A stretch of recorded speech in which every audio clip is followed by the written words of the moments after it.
tardes. Estamos en una nueva reunión de Conversando con, y en este caso nos acompaña el nuevo ingeniero civil informático, don Kevin Osorio Sangüesa. ¿Cómo estás, Kevin? Todo bien por acá, todo súper esta semana ha estado increíble. Qué bueno, qué bueno. Bueno, obviamente me tocó el honor de ser el profesor guía de Kevin, y lo quise invitar a esta conversación porque él, bueno, es un excelente desarrollador. Lo conocí recién el año pasado. Como anécdota, me acuerdo que en la primera clase estábamos haciendo un taller y él pidió salir a ver un tema laboral y yo dije, bueno, va a salir y no va a volver, y volvió y se reincorporó y me causó una gran impresión porque esa capacidad de estar en un tema, desconectarse, entrar a otro tema laboral que no es trivial y volver al tema original es poco común. Así que me pareció una persona muy, muy interesante y un gran desarrollador, y quedó más que confirmado con su proyecto a título que acaba de presentar, defender, dicen algunos, con un gran éxito, una calificación bastante superior a 6, que no es fácil. Así que primero te felicito, Kevin, y te agradezco que estés con nosotros. Muchas gracias, estimado. Un honor estar aquí conversando. Qué bueno. Esperemos que se suscriba también a la comunidad para que sigamos haciendo muchas actividades en el futuro. El trabajo de Kevin lleva por título Desarrollo Ágil con modelo iterativo y Kanban. Y voy a empezar a compartir estas imágenes. Están tomadas de la presentación de Kevin, y para que las podamos ver minimicé la cámara, pero lo importante es que él nos cuente cómo fue esto de tu metodología de desarrollo, desarrollo incremental, cómo funcionó, Kevin. Bien, funcionó bastante acorde a lo que yo esperaba. Decidí usar el desarrollo incremental porque esta aplicación que estaba desarrollando la iba a probar junto con una clínica dental. Entonces, en base a eso dije, ya, voy a ir generando pequeños avances y que la clínica pudiese probarlo y tener un feedback. Y en base a eso elegí el desarrollo incremental. Se solicitaron primero un poco más de contexto del día a día del trabajo de las clínicas y así poder definir las funcionalidades más necesarias para ellos y así enfocar esto, tratar de ver la mejor manera de hacerlo, no solo para una clínica, sino que para cualquier clínica de hispanohablante o a futuro de habla inglesa. Así que se definieron las iteraciones las cuales se iban a testear y luego se dio a cabo el proceso de desarrollo. Pero eso, básicamente a grandes rasgos conversando, esa fue la metodología de desarrollo utilizada, como su definición en el libro de Ingeniería del Software de Ian Somerville. Eh, Él lo explica así, que el desarrollo incremental son iteraciones, ¿cierto? Etapas, las cuales o sea, son iteraciones que tienen que sí o sí seguir las etapas de especificación, desarrollo, las pruebas y después una evaluación o retroalimentaciones. Entonces, en Perfecto. base a eso, se definieron cada una de las iteraciones a realizar y nada, siguiendo cada una de las etapas para seguir un poco la metodología bien estructurada. Perfecto. Un par de preguntas porque nombraste a Somerville. Por cierto que es importante conocer autores de ingeniería de software. Claro. Em, Ahora, en la práctica, preguntas rápidas. La primera iteración, el primer avance que se logró, ¿tú qué percibes? ¿No tuvo la misma calidad que el segundo, el tercero, el cuarto, o se mantuvo una cierta calidad? ¿Por qué lo pregunto? Porque en la primera iteración, ¿no es cierto?, es la más compleja porque te estás metiendo en las reglas de negocio, estás conociendo el tema. ¿Cómo fue tu experiencia? Sí, la primera fue la más complicada porque se tuvo que abstraer la idea de la gestión, ¿cierto? Para hacerla eh, que sea capaz de solventar las necesidades de cualquier clínica. Entonces, primero partimos por el tema del registro y el login, en donde el administrador tiene que registrarse y luego crear la configuración inicial de la clínica. Normalmente este tipo de sistema uno se comunica con el equipo de soporte y ahí tiene que agendar una reunión en donde internamente se crean todo este tipo de cosas. Eh, pero acá se decidió como darle más a esto, dejarle esta responsabilidad al usuario, cosa de que sea un proceso más rápido. Entonces fue el más complejo porque se tuvieron que definir las entidades, las tecnologías a utilizar y todo eso que sean capaces de aguantar todo el sistema que queremos crear y que sea mantenible con el tiempo, escalable, etcétera. Perfecto. Eh, Oye, ¿y cuán difícil fue para ti meterte en las reglas de negocio? Porque algo que insistimos harto en el curso el año pasado, si tú recuerdas, en la regla de sí, negocio, etcétera. Obviamente tú tenías una idea de lo que es una clínica dental, pues si todos hemos ido alguna vez, lamentablemente. Bueno, puede ser para limpieza, y eso es más agradable, pero ¿cuán difícil fue para ti entender bien la regla de negocio y qué técnica, herramienta, diagrama, no sé, cómo lo documentaste para no estar preguntando no es lo mismo? ¿Cómo lo claro. manejaste? ¿Y cuán difícil fue? Sí, mira, ahí fue un poco más sencillo de manejar porque mi pareja es odontóloga. Entonces, con ella llevo como este tipo de conversaciones oye, ¿cómo ve esto? ¿Te sirve más así o te sirve más así? Y también con la misma clínica esta que hace un tiempo, ya no sé, más de un año diría yo, estuve trabajando o ayudándolos con el tema del community management. Entonces ahí trabajando en el marketing de la clínica y también dando un poco un par de pasos en cómo se administra esto, cómo la gestionan. Entonces, por ahí ya venía con un poco de conocimientos previos y fue un poco más sencillo de sobrellevar esta idea y aterrizar la lógica de negocio que puede aportar esta aplicación a cada una de las clínicas. Perfecto. Vamos entonces con el siguiente tema. Tú usaste el tablero Kanban Sí, como un correcto. complemento, ¿sí? Sí. ¿Qué podrías contarnos? ¿Lo usaste solo para ti o también involucraste a otras personas que no eran informáticos en el uso de este tablero? Y si es así, ¿cómo resultó? Cuéntanos. Sí, elegí Kanban porque Scrum es más, es más complejo. Tienes que tener un equipo con un Scrum Master, con un Product Owner. Entonces, como estaba yo solo trabajando, dije ya, voy a usar Kanban, que es un poco más liberal. Y generé dos secciones. Por arriba lo más las funcionalidades más importantes y abajo las cosas más complementarias. Y esto en conjunto con mi pareja le enseñé o le expliqué un poco como el proceso de QA para que ella fuese ayudándome a tomar las tarjetas y hacer pruebas, generar comentarios, etcétera. Entonces, claro, el tablero me ayudó bastante a poder priorizar qué es lo que tiene que salir primero y a poder visualizar el estado de cada una de las tarjetas trabajadas. Perfecto. Excelente. Vamos con otro tema. Tecnologías. Aquí usaste hartas tecnologías.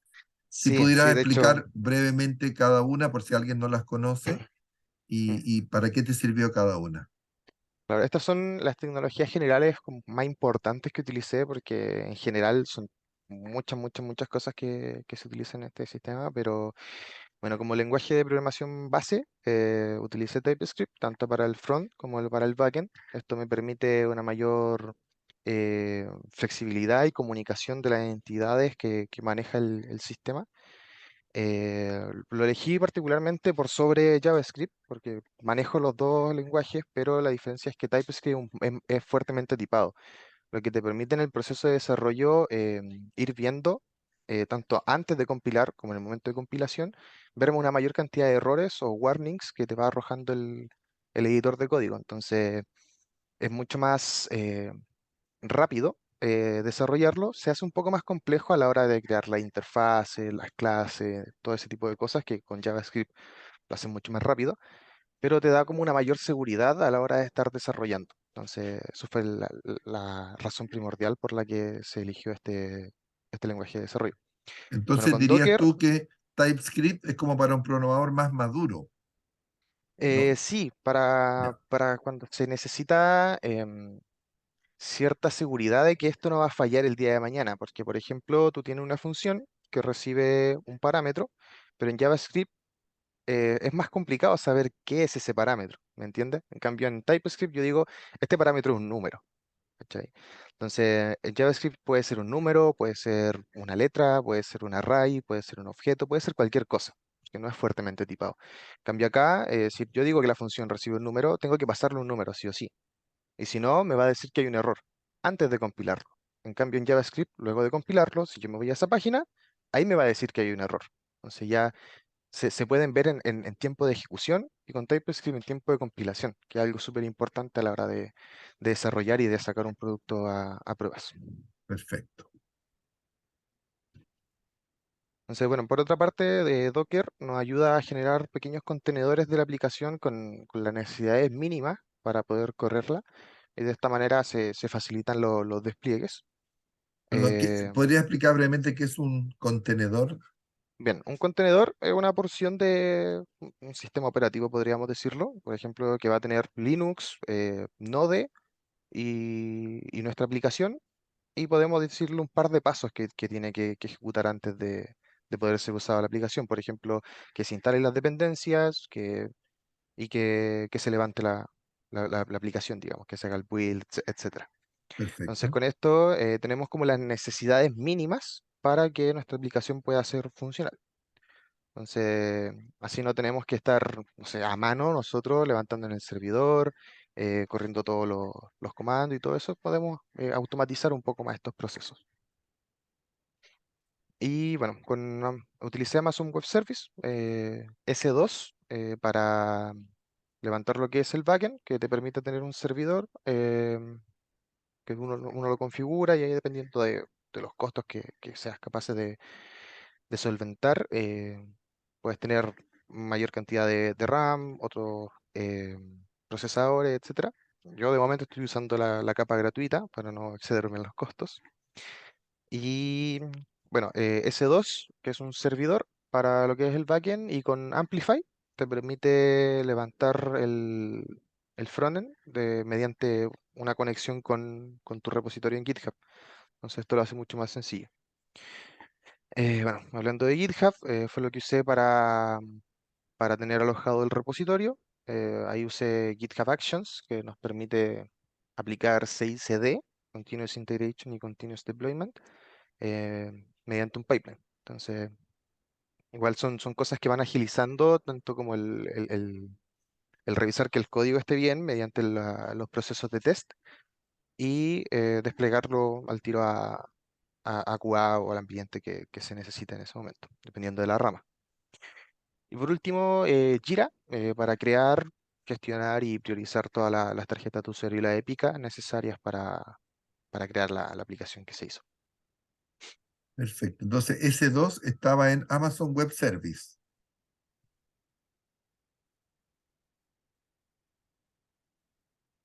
Ahí Sí, fue como donde lo implementaste. Ese fue el backend. O correcto. estaba en Ahí Docker.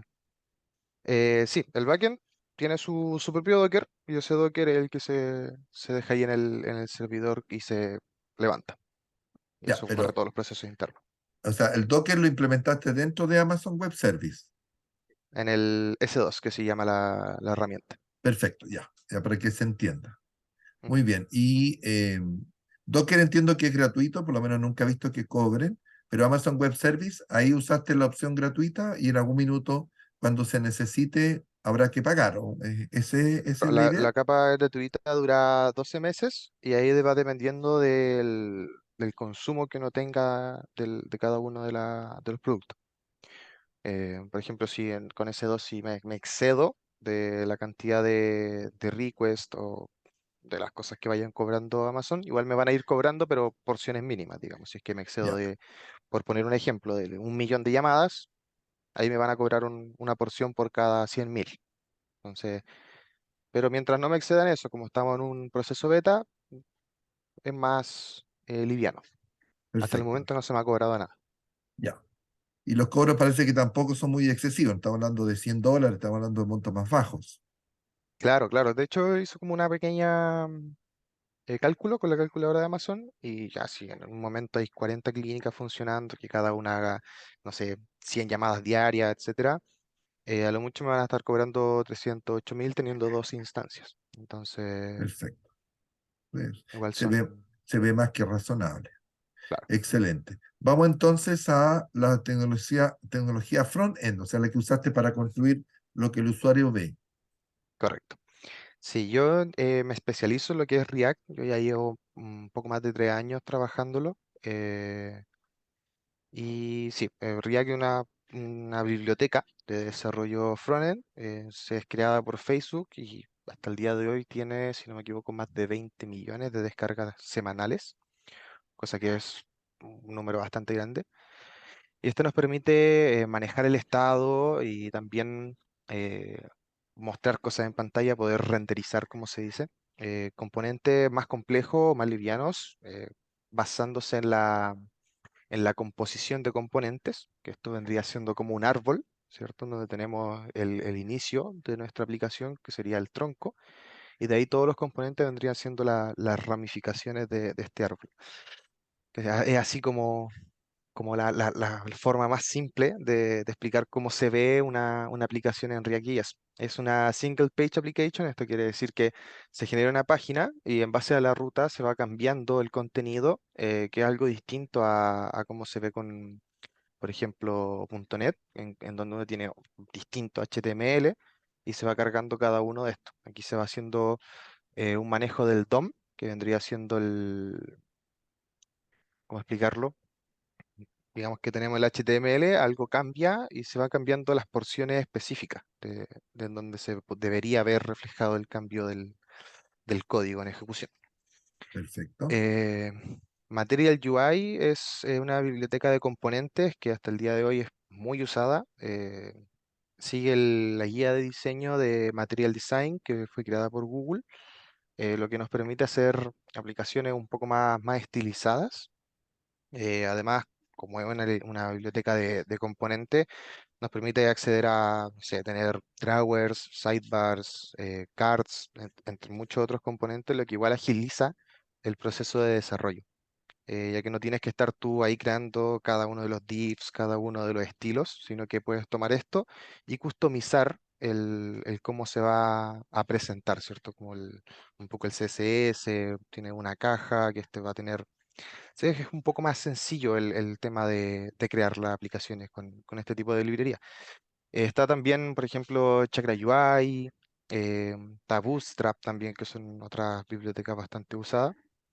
Pero eso, se utilizó para agilizar un poco el proceso de desarrollo, ya que habían solamente 11 semanas. Entonces, de no haberlo utilizado, capaz que haya hecho el 20% del sistema. O sea, fue una muy buena inversión de tiempo. Sí, A ver, correcto. perfecto. Ahora, ¿tú Material UI, tú lo habías usado antes de este proyecto o lo aprendiste con el proyecto? No, lo había utilizado antes.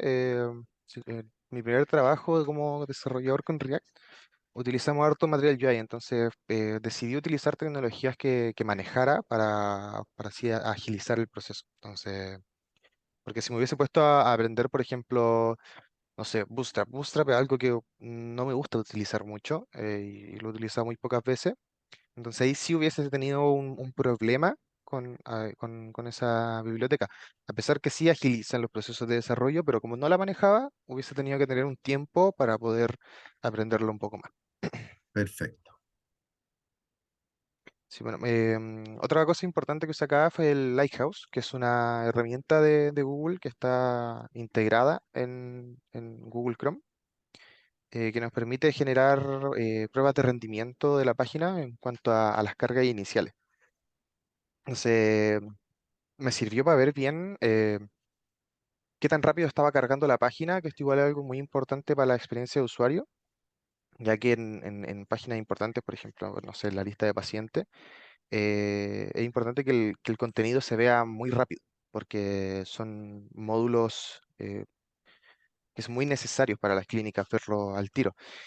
Y el tema de la experiencia de usuario es que mientras más rápido tengas disponibles los datos a visualizar, va a ser una mejor experiencia para quien lo esté usando. Entonces, con Lighthouse puede estar viendo, no sé, al principio se generaba en 0,8 segundos.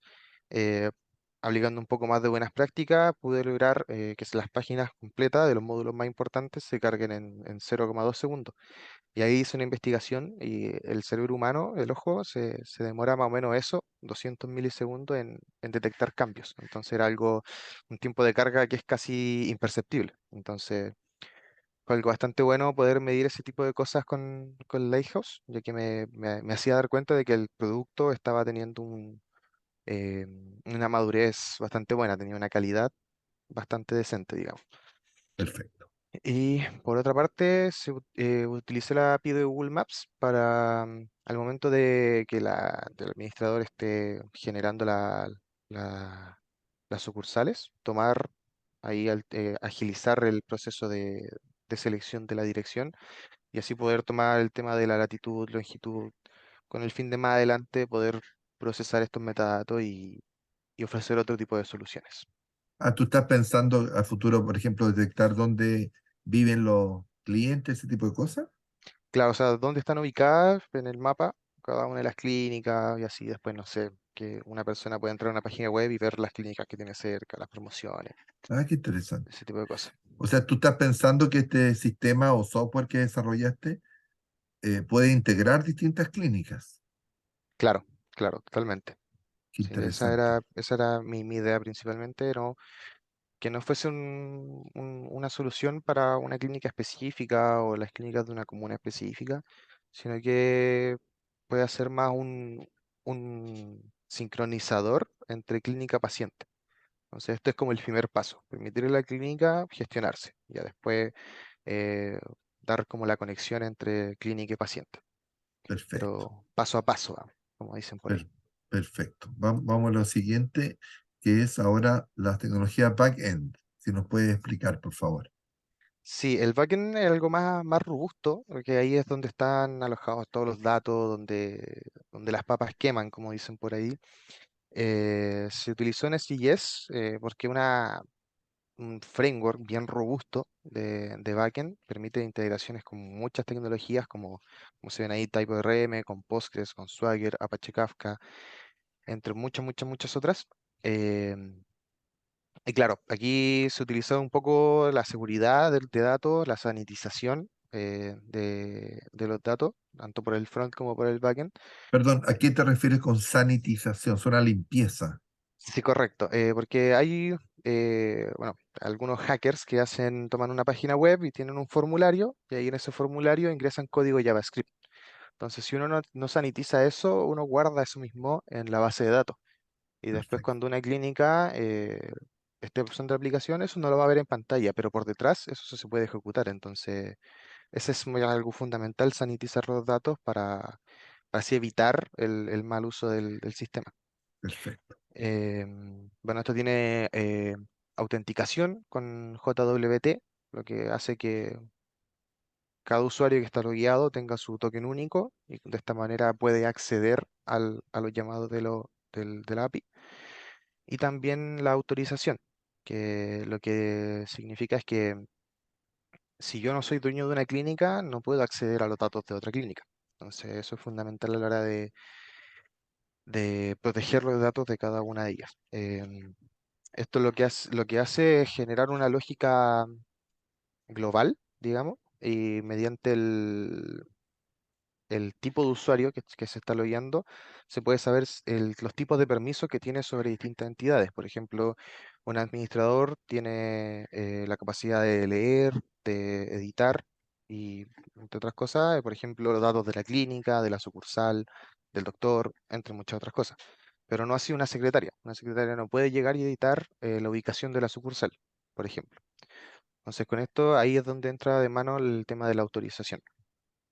Eh, bueno, TypeORM se utilizó para agilizar el proceso de la conexión con la base de datos y también el cómo em, la API se comunica y edita los datos, ¿cierto? Porque normalmente se hacen queries, ¿cierto? Tanto para la inserción como para la obtención de datos y con TypeORM nos permite generar un repositorio que vendría siendo el acceso a una tabla y también este repositorio nos entrega muchas funciones, como la posibilidad de guardar, de crear una instancia, obtener todos los datos según ciertos parámetros. Es como utilizar queries, pero como función. Esto permite agilizar un poco más este proceso y así me permitió saltarme un poco la etapa de ahondar un poco más en SQL y en la generación de queries. O sea, así, mediante el desarrollo, podemos también hacer lo mismo que podríamos hacer con lenguaje SQL. Bueno, se utilizó Postgres, porque igual es bastante robusta y una base de datos relacional, lo que tiene sentido utilizarlo en este tipo de productos, ya que una clínica con la sucursal, los doctores, los servicios, está todo relacionado entre entidades y entre las relaciones uno a uno, uno a muchos, etcétera. Y por otra parte, Swagger lo utilicé para generar la documentación de toda la API y con esta documentación se genera un JSON de los endpoints y hay una herramienta que se llama OpenAPI Generator. Hasta ahora no recuerdo bien el nombre, pero esto uno lo usa en el front, le pasa el JSON y te genera automáticamente la conexión con la API. Entonces no tienes que estar generando el código para tener la conexión con Axios al endpoint 1, al endpoint 2. Con este JSON tienes todo listo y lo utilizas simplemente. Entonces igual agiliza un poco el proceso. Perfecto. Comentemos que JSON es un formato para compartir datos que es bastante práctico. Claro. Perfecto. Hartas tecnologías. ¿Y Kafka? Sí, Kafka es una herramienta, más un sistema que te permite generar comunicación basada en eventos, que aquí se Ujú. llaman tópicos. Y de esta manera yo me puedo conectar al tópico, por ejemplo, crear cita, y de esta manera podemos, de una manera distribuida, comunicación en tiempo real, avisarle a todas las personas que están conectadas al flujo de creación de cita que la cita del jueves 15 a las 3 fue tomada. De esta manera podemos evitar la duplicación de citas, ¿cierto? Que, oye, pero si yo la tomé, yo también. Y en base con esta conexión en tiempo real, basada en eventos, podemos solucionar este tipo de problemas. Perfecto. Excelente. Ya. Hablemos de desarrollo y flujos. Ahí usaste una técnica que es conocida, pero no es tan común que se utilice, que se llama TDD. En el canal tenemos publicado un video la lista de agilidad donde hablamos de TDD. No sé si tú pudieras explicar brevemente de qué trata TDD y por qué lo usaste como lógica de desarrollo. Sí, normalmente el TDD no es muy utilizado, por ejemplo, con empresas que tienen pocos tiempos de desarrollo. Para poder aplicar TDD se necesita el tiempo, la dedicación, para asegurarnos que los tests funcionen y que el código también esté correctamente escrito.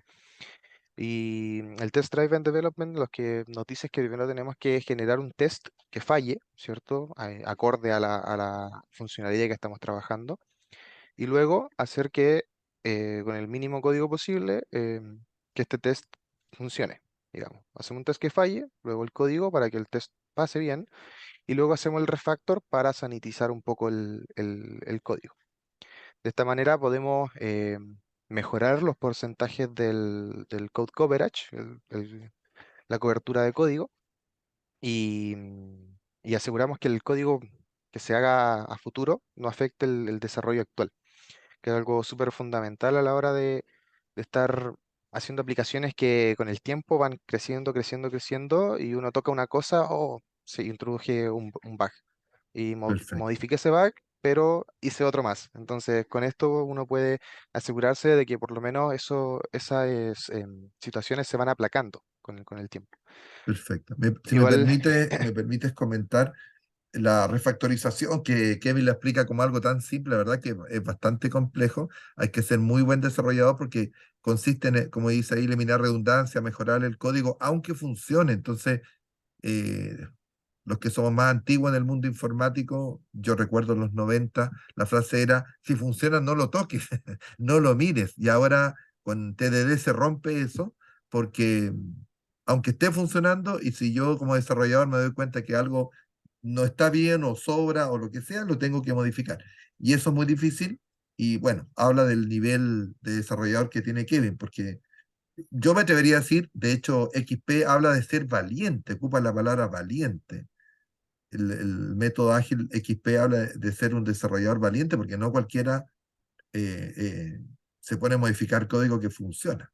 Así que Claro. interesante, muy, muy interesante. Y Sí, este tema del refactor igual es súper importante a la hora de generar un producto porque me ha tocado en experiencias ver código legacy, que se le llama, que es algo que como que no se puede tocar, que se hizo hace mucho tiempo, el desarrollador ya se fue y no sabe si lo tocamos por alguna manera la aplicación se muere. Entonces, me ha tocado ver, no sé, un archivo de una página que tiene, no sé, 1700 líneas de código. Entonces, ahí hay herramientas como, por ejemplo, SonarLint, que te van ujú, diciendo que, por ejemplo, no sé, pues que este archivo tiene code smell, que este código huele. sí. Entonces, Yo lo llamo código tóxico. claro, claro. Entonces, es importante refactorizar ese tipo de Sí, cosas porque cuando un archivo va creciendo mucho, que tiene muchas líneas de código, a la hora de leerlo, se hace muy complejo. Aunque sea una lógica muy sencilla, estar teniendo el contexto de que no sé, voy a línea 600 y después tengo que subir a la 300, entonces es muy importante aplicar buenas prácticas, no solamente para refactorizar, sino que si tienes que refactorizarlo es porque algo se hizo mal antes. Entonces, ahí es donde, no sé, aplicar Pattern Factory, el Adapter, entre otros patrones de diseño, te puede solucionar un poco a que esto no tenga que ser una acción muy recurrente, el estar haciendo refactor. perfecto, perfecto. No, tal cual, totalmente de acuerdo. Bueno, no voy a seguir destacando las cualidades de Kevin como desarrollador porque yo creo que está bastante claro. Excelente. Em, Después tú, en tu presentación, compartiste experiencias técnicas y experiencias personales. No sé si pudieras hacer como un resumen de todos estos conceptos, de lo que viviste en el proyecto para poderlo compartir con quienes ven este video. Sí, claro. Bueno, la experiencia de este trabajo y título la separé en dos partes, lo técnico y lo personal.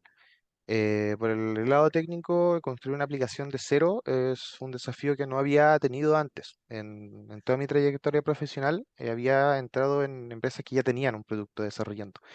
Por ejemplo, en Fintech ya estaba el ERP, digamos, a mediano término, entonces había que seguir desarrollando ese producto. En MediaStream ya estaba el tema de las aplicaciones de TVN, de Canal 13, entonces ahí llegué a agregar más cosas, arreglar otras cosas, entonces construir una aplicación desde cero, desde la primera línea de código, fue una experiencia bastante buena para mí, porque así desde el inicio va aplicando tus conocimientos y aplicando buenas prácticas. Entonces, cuando hace eso, al momento de ir ya avanzando, eh, te das cuenta que están funcionando bien las cosas, que son mínimos los cambios que hay que hacer, y si hay algún error o algún bug, sabes en dónde está. Entonces, pues para mí, una experiencia bastante buena. Lo otro es profundizar en tecnologías. Si bien React yo de antes lo manejaba bastante bien, en Nest.js por el lado del backend lo manejaba a medias, digamos. Sabía hacer una API, conectarme con la base de datos, etcétera, pero no aplicar, por ejemplo, patrones de diseño en el backend o generar esto de la autorización, la autenticación, utilizar Helmet para que, no sé, el backend no explote si es que me hacen 50.000 llamados desde la misma IP y poder bloquear eso. Son cosas que de verdad me enriquecieron mucho mi conocimiento en cuanto al manejo del backend. Bueno, por otro lado, el lado personal me ayuda a organizar mi tiempo y también a autodisciplinarme de que esto no lo conozco, ya entonces digo, en 3 días tengo digo, que manejarlo y ahí a darle, a darle, a darle, aprendiendo. Y por otra parte, la resiliencia y la adaptabilidad a las situaciones complejas, ¿cierto? A este tema de, no sé, por ejemplo, las primeras reuniones con el cliente fueron donde en cierto caso hubo un par de bugs. Entonces, el poder manejar ese tipo de cosas, dejarlo como deuda técnica, oye, pero tranquilo, que esto se puede solucionar, etcétera. Estamos recién partiendo. Es algo que para mí fue igual bastante enriquecedor, bueno para la experiencia que tengo hasta el día de hoy. Perfecto. Entonces, tú también analizaste el aporte que tuvo esto para tu perfil respecto a gestión de proyectos, los plazos ajustados, como dijiste, fueron 11 12 semanas, que es poco, y trabajar en soluciones específicas. ¿Qué podrías comentar como ingeniero al respecto? Sí, bueno, el tema de la gestión de proyecto, de estar generando las tarjetas, la historia de usuario, crear las épicas, ¿cierto? El conjunto de historias que van a solucionar esta parte de la aplicación.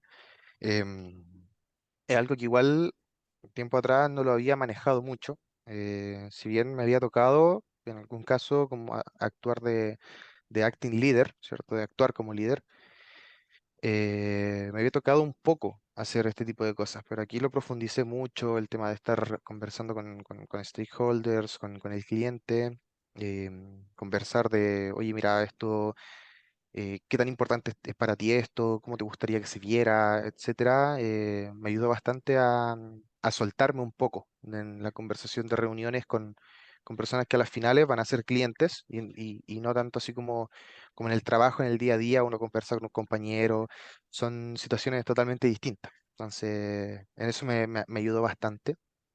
También, como decías tú, el tema de los plazos ajustados partir con esto, decir ya tengo 11 semanas, qué es lo que voy a lograr, darle proyección a esto a futuro y cómo lo voy a hacer, digamos. Entonces, de ahí partí creando todo lo que son, o sea, haciendo las reuniones, creando la épica, la historia de usuario y decir, ya en esto me tengo que demorar esto, o si no, me voy a ver muy acogotado al final. Y bueno, por último, las soluciones específicas, porque para poder hacer un producto de este tipo, igual hay que tener ciertos conocimientos de los desafíos y problemas que tienen actualmente clínicas que no manejan con sistemas de gestión. Entonces, me ayuda en eso, en conocer un poco los desafíos que tienen actualmente, cómo operan ellos, y así poder darles, proponer y ejecutar soluciones específicas para su día a día. Bien, pues, ¿qué les parece? Muy interesante. Le agradecemos a Kevin Osorio Sangüesa por haber estado con nosotros. Bueno, ¿cuántos temas tocaste? Como tú los viste todo este tiempo, te parece simple, pero Claro, son 10, 15 temas distintos, más relaciones personales, más interacción, y además dentro de un contexto, como tú explicas, que tenías que darle un sentido también de que el día de tu examen tú pudieras mostrar algo redondo, algo completo. No te servía, mira, no, tengo hecho todo el análisis, pero no he programado nada, o algo así. Así claro. que, bueno, nuevamente felicitaciones, Kevin. ¿Algún consejo final que quisieras darle a la gente, a los ingenieros que se están metiendo recién en lo que es desarrollo? Sí, leer documentación. Aprender a leer la documentación de cualquier framework, de cualquier tecnología, es algo fundamental. Que si no podemos leerlo, a las finales no vamos a poder sacarle el jugo a las cosas más específicas que nos puede entregar cada uno de los frameworks. Por ejemplo, PHP nos puede entregar funcionalidades más acorde a cierto tipo de rubro, TypeScript a otro, Nest.js, Express, etcétera. Hay que saber leer la documentación, ya sea esté en español, esté en inglés. Bueno, ahora tenemos, gracias a Google, poder traducir toda la página y ya tenemos en nuestro idioma, pero eso es algo muy fundamental, aprender a leer la documentación, porque si no, llegamos a un momento en que buscamos en internet cómo hacer esto, pero no nos estamos nutriendo nosotros mismos del conocimiento que nos entregan las tecnologías. Perfecto. Muchísimas gracias. Bueno, ese es el No, de nada. sentido de esta comunidad a la cual Kevin se ha integrado, y me alegra muchísimo. Bueno, espero que los que estén viendo este canal ya estén suscritos al mismo, que le den a la campanita. Nosotros publicamos contenido todos los lunes, que le den like al video, muy importante para difundirlo, compartir y hacer comentarios, que son muy interesantes. Y también, por cierto, suscribirse a la comunidad. El canal no es un canal por sí solo, está dentro de una comunidad que es gestionenti.com. Por inscribirse en la comunidad tienen derecho a una cierta cantidad de puntos que les permite bajar los precios de los productos de la tienda, y algunos están o quedan en forma gratuita. Así que muchas gracias, Kevin. Solo me queda despedirme. Soy el profesor Gerardo Cerda Neumann de nuestra comunidad y recordarles solamente que los expertos de gestión en TI ponemos a tu disposición el conocimiento que requieres para mantenerte actualizado. Y en este caso, el experto fue Kevin Osorio. Muchas gracias, Kevin, por haber compartido todo lo que sabes con la Muchas comunidad. gracias a ti, estimado, que fue algo muy, muy bonito esta conversación. Muchas gracias. Hasta luego entonces.